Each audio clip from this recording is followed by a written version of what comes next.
जय श्री कृष्ण। आज मैं आपको आमल एकादशी की प्राचीन और पौराणिक कथा कहती हूँ।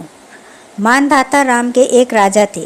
उन्होंने एक दिन गुरु वशिष्ठ से कहा, हे ब्राह्मण, हे महाभाग, हे ब्राह्मण, जो आप मेरे ऊपर कृपा है तो ऐसा व्रत महीना जिससे मेरा कल्याण हो, ऐसा कोई व्रत बताइए। वशिष्ठ जी बोले, सब व्रतों में उत्तम व्रत मैं आपको कहता हूँ जो संपूर्ण फलों को देने वाला है। हे राजन, आमल की एकादशी का व्रत बड़े पापों को नाश करने वाला और सब लोगों को मोक्ष देने वाला तथा 1000 गोदान के फल को देने वाला है। हिंसा करने वाले व्याग की जैसी मुक्ति हुई, उस प्राचीन इतिहास को मैं कहता हूँ। व्याग मतलब शिकारी होता है। हष्टपुष्ट मनुष्यों और ब्राह्मण, क्षत्रिय, शूद्र से सुशोभित वेदिश नाम का एक नगर था। उस नगर में कोई नास्तिक और दुराचारी नहीं था। वहाँ चंद्रवंशी पाशबिंदुक राजा के वंश में पैदा हुआ धर्मात्मा सत्यवादी चैत्ररथ नाम का प्रसिद्ध राजा था। वह राजा 10,000 हाथियों के समान बलवान, धनी तथा शस्त्र शास्त्रों का जानने वाला था। उसके राज्य में निर्धन और लोभी नहीं रहते थे। दोनों पक्ष की एकादशी को मनुष्य भोजन नहीं करते थे, भगवान की भक्ति करते थे। हे राजन, इस प्रकार भगवान की भक्ति करते हुए मनुष्य को सुखपूर्वक बहुत वर्ष बीत गए। कुछ समय बीतने पर फागुन शुक्ल पक्ष की द्वादशी युक्त एकादशी आई। हे विभो, हे नृप, उस एकादशी को बालक बूढ़े सब मिलकर नियम और उपास किया। राजा इस व्रत को फलदायक समझकर नदी में स्नान करके प्रजा के साथ मंदिर में गए।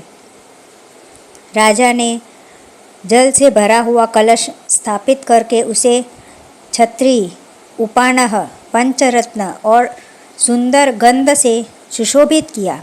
दीपमाला से युक्त परशुराम जी के साथ ऋषियों समेत सावधानी से पूजन किया और आमले का भी पूजन किया।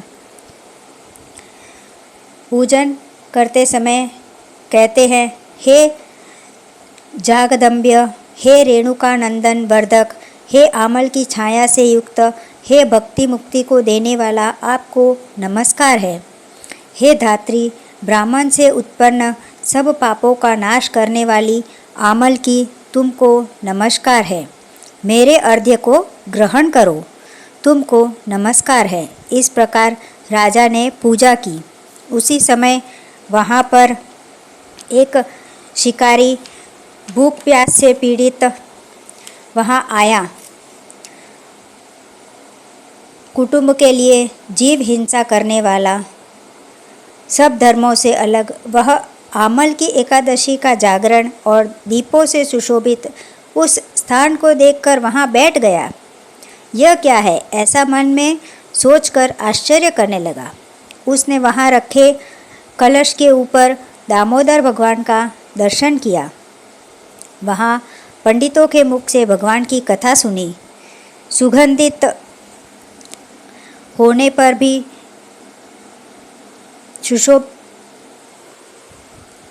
एकादशी का महत्व सुना। विस्मय युक्त होकर रात में जागरण किया। फिर प्रातःकाल सब मनुष्य नगर में गए। उस शिकारी ने भी घर जाकर प्रसन्नता से भोजन किया। फिर बहुत काल के बाद उस शिकारी की मृत्यु हो गई। एकादशी के प्रभाव से और रात को जागरण से उसे चतुरंगी सेना सहित बड़ा राज्य मिला। धर्मात्मा राजा ने इंद्र की तरह राज्य किया। वशिष्ठ जी बोले, हे राजन, जो श्रेष्ठ मनुष्य आमल की एकादशी का व्रत करते हैं वे निसंदेह विष्णु लोक को जाते हैं। इस कथा को सुनने से शिकारी की योनि त्याग कर वह राजा बन गया। हे भगवान, जिस तरह आपने उस शिकारी के सब पापों को नष्ट करके राजा बनाया, उसी तरह सब लोगों के पापों को नष्ट करे।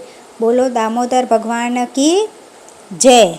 इस दिन आंवले के पेड़ के नीचे कलश स्थापित करके धूप दीप नैवेद्य पंचरत्न आदि से परशुराम भगवान की पूजा की जाती है। इस दिन आंवले का सागर लेना चाहिए। बोलो आमल एकादशी की जय।